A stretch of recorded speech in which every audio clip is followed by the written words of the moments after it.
Hello everyone, welcome to the game room once again, and this is Michael, and this time we're going to do a little bit of a revisit for those of you that have your brand spanking new PS5s and you're fans of the Dark Souls series, and even for those of you who are not. Let's revisit Dark Souls 3.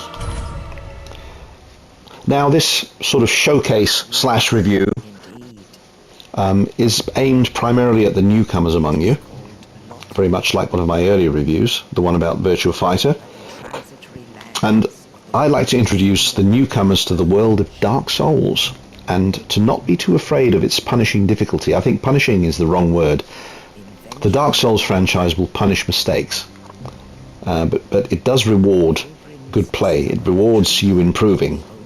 And anyway, overall, it's one hell of a rewarding game. But we're going to start with choosing your class. Now, first of all, when you first begin the game, you have a choice of different classes that you can choose, and I'll show you what they are. The Knight. Now, the Knight is more of a, let's say, a rookie-friendly style of class. He's got some very good stout armor. He's got a very good quality sword, and he's got a very good shield that absorbs 100% damage. So he's a very good starting class for you. And he's got some very good stats as well, as you can see on the right there. He's level 9, but he's got some good vigor, which is your sort of overall, let's say, carrying strength. Basically, the more vigor you have, the heavier armor you can wear, and the heavier weapons and shields you can actually use. A mercenary is pretty much what his name says. He's a rather nasty piece of work you don't want to mess with. And a warrior. Yeah, pretty much the same here. You don't want to mess with him. A herald. He's quite a good starting class. If you want to focus on not only melee and magic, you can choose a herald. He's got, I think he starts off with a healing miracle, but you can sort of focus on using magic. A thief.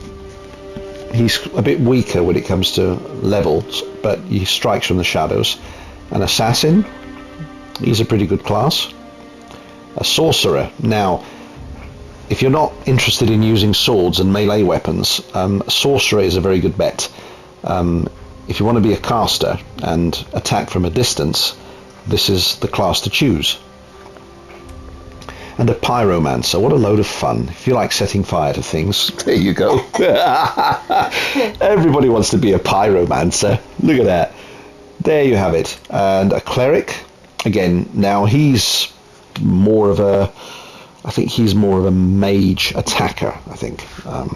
And the deprived, he's just got very, very basic stats. He's level 1, so he's pretty much crap, and very, very basic levels. That's just for the ultimate challenge. But anyway, we're going to choose a knight, and you're going to call him a name.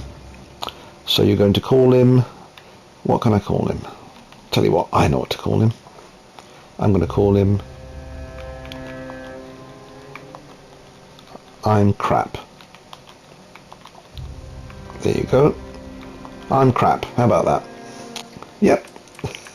Age. I'm going to call him mature. So he matches me. Class knight. Burial gift. You can choose what gift to start with. I would suggest beginning with the life ring. Either that, or you can start with some souls. Sovereign soul, where you can have a nice cluster of souls for your collection. But I do a life ring.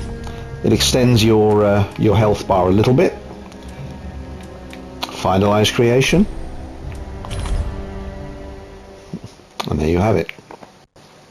You're now ready to, dive into Dark Souls territory. We'll get rid of the intros. Now, when I first played a Souls game, now fans call them Soulsborne. The game in question was called Bloodborne. It came out on the PS4, and it was a game I was very interested in when I saw footage when it was first released, and I thought, that interests me. I didn't know it was by the same people from Software that do the Dark Souls games, so I thought, that looks good. Now, the first level you venture into is more like a tutorial level. It shows you the basics, and it gives you a very sort of gentle introduction into what lies ahead. Now, there are a lot of rumours about how difficult these games are, how tough they are. They are difficult, but they're fair. They're not difficult to the point where a game developer is trying to frustrate a gamer by throwing challenge after challenge at him, by sort of making things so impossible it makes you want to throw your controller at the screen. It's nothing like that. The game can be as hard or as easy as you want it to be. It depends, first of all, if you like the game. And if you do end up liking the game, you'll end up embracing the actual difficulty, because it's tough but fair. It will punish mistakes, but it will reward good play. And you will improve. Of course, you begin a little bit on the underpowered side, but you do improve. You improve your own stats, like your health, your stamina, your vitality, which is, like I mentioned earlier, the ability to sort of, wear better armor, carry heavier weapons. And you can also upgrade your weapons themselves, so they become stronger. So you're traveling through this little level here. It's called the Cemetery of Ash. And basically you're fighting rather weak enemies that go down with 1 or 2 hits. This is your bonfire. It acts as a checkpoint. If you die to a boss or in an area, you respawn at the last bonfire that you lit or rested at, because you can also rest at the bonfires, like so. When you do, it replenishes your health and your stamina and everything else, and your magic if you've used it, but it also makes the other enemies respawn.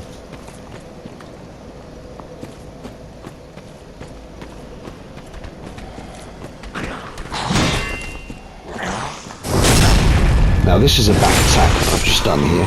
If you get behind an enemy and time it right, you can do a very powerful backstab.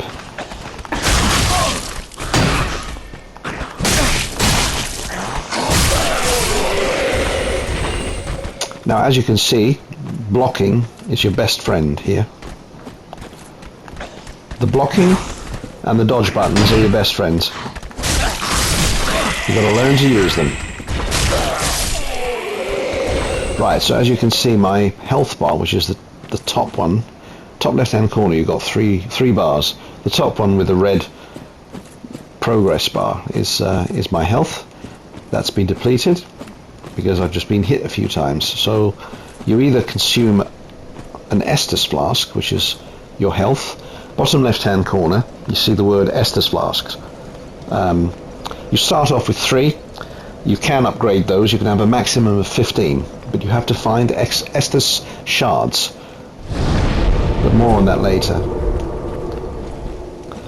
Now I'm going to show you something else, which is something that I don't recommend you do if you're a newcomer. I did, and I kept having to do it all over again. But this is to show you why blocking and dodging is important. It's important because you'll get killed if you don't. And the enemies are tough. Especially this one we're going to now. Now the only reason I'm going to him is because he drops a fair amount of souls that you can accumulate so you can level up once you fight the first boss. So we're going to fight this guy. He's a crystal lizard. He's dangerous. Get behind him. 3 or 4 hits and then move back. And again. Always dodge. Circle button is to dodge. You can either dodge towards an enemy, dodge diagonally towards him, and you sort of dodge the attacks by going underneath them.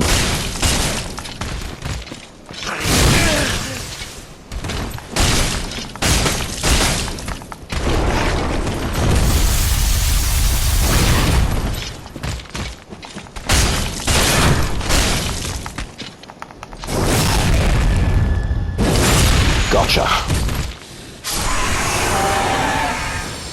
Now, I was lucky enough to actually beat him now, but unless you know what you're doing when it comes to dodging, he'll make very quick work of you. But anyway, he's dropped 4,000 and something souls there. So that does really go towards you leveling up nicely after you've fought the first boss, who is a tutorial boss. We're going to go to him now.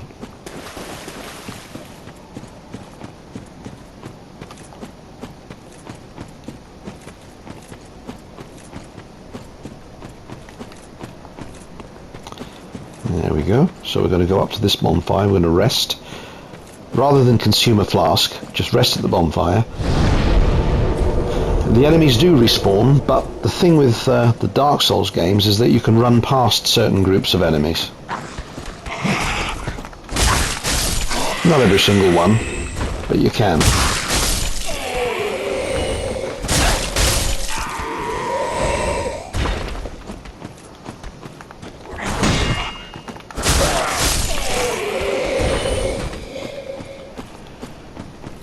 Okay, so we're going to go up here now.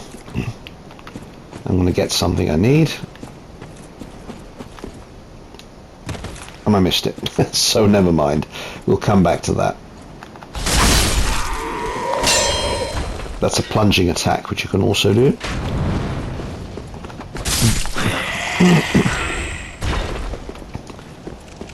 Now, this is the first boss. Don't let him worry you. He's just a tutorial boss. He's not very difficult to beat. I mean, he'll kill you instantly if you let him. So the first thing to do, you have to pull the sword that's embedded into him. Pull that out. And then immediately begin to strike. Then press your lock-on button. In the meantime, you've taken a few chunks off his health bar.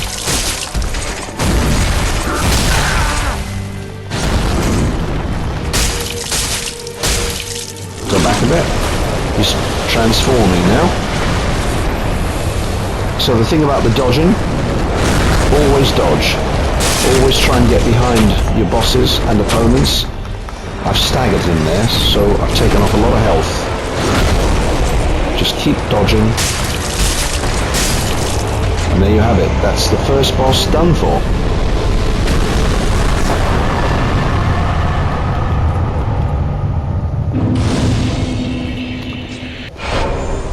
Do a rest, there you go.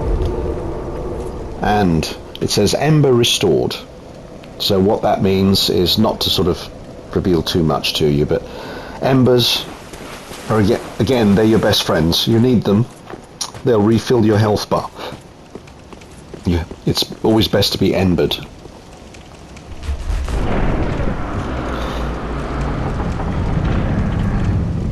So what we'll do is we'll split this Dark Souls 3 showcase into a couple of parts, 2 or 3 parts. So this is part 1. So if you're interested and you want to try the Souls genre,